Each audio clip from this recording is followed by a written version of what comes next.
Hey, you do the hokey pokey and you turn yourself about. That's what it's all about, right? Hey, welcome back to the Kidology Laboratory. This is Carl Bastian, where I'm always teaching you something about the study of kids, how they learn, how they relate, how they communicate, how to teach them, but ultimately how to lead them to Jesus. Today we're talking about how kids have got to move. Now, I'm sure you've heard of ADHD. What was it? I'm sorry, what was I talking about?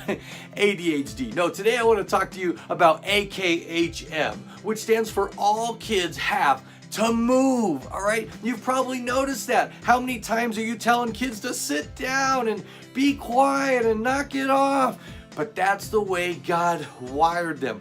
We need to tap into that. If you want to have an audience of good little children sitting still with their hands folded or their Bibles open, you need to wake up and smell the Play-Doh or whatever, because that's not going to happen. God didn't wire kids to sit still and listen. He wired them to move and to do. And so we have to always ask ourselves, how can we get kids moving while we're teaching? Because a kid that's moving is engaged, all right? They can't daydream, they can't wander off, they can't fall asleep, they can't not be a part of what you're doing when they are moving. So make sure your kids are moving. You can move around the room. Who says you always have to be facing forward?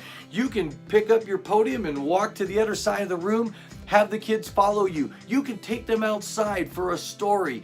You can pull your chair right into the middle and have the kids gather around. You can change rooms once in a while. Go into the gymnasium or go somewhere else. Keep kids moving around. And of course, play games. When you get kids involved in games, they're playing. I am a collector of games. This is my Walla Balla. This is a game I bought years ago, and always buy two. You strap this on a kid. It's got some different size holes. The 100 points is the hardest to get, and then there's the 50 and the 25, and the kid straps this on, puts his hand behind his back, and he's bouncing, wobbling around, trying to get this ball to go in there. I'm always in search of games. I found this one recently, and I got a whole bunch of different colors. All you do with this one is, of course, they just try to get that ball to land right in there, just like that.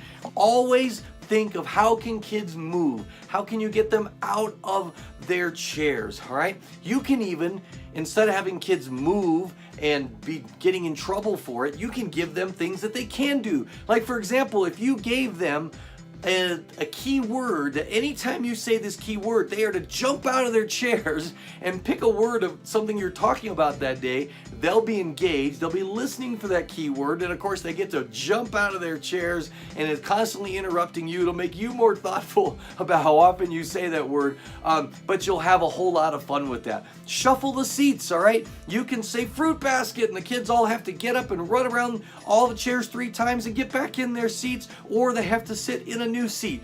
Always be thinking of, what can I do to get kids out of the chairs and moving around? And of course, during your lesson, use the kids. You can have kids hold things. You should never be in front of an audience of kids just talking at them while they are sitting there. You go, how can I get them to move? Where can they stand up? What can they hold? What can they represent in the story? You want your kids constantly moving. Maybe you grew up with Father Abraham had many sons. Remember that? And many sons had Father Abraham. I'm one of them, and so are you. So let's just praise the Lord. Remember that? Right arm, right foot, left foot. You know, we grew up with songs, if we were in church, moving around, and we've got to keep kids moving around, because the classroom that's moving is a classroom that's grooving, and is a classroom where the kids are learning. So your assignment this Sunday is to ask yourself, how can I get the kids moving during my service? Until next time, this is Carl, and I'll see you on Kidology.org.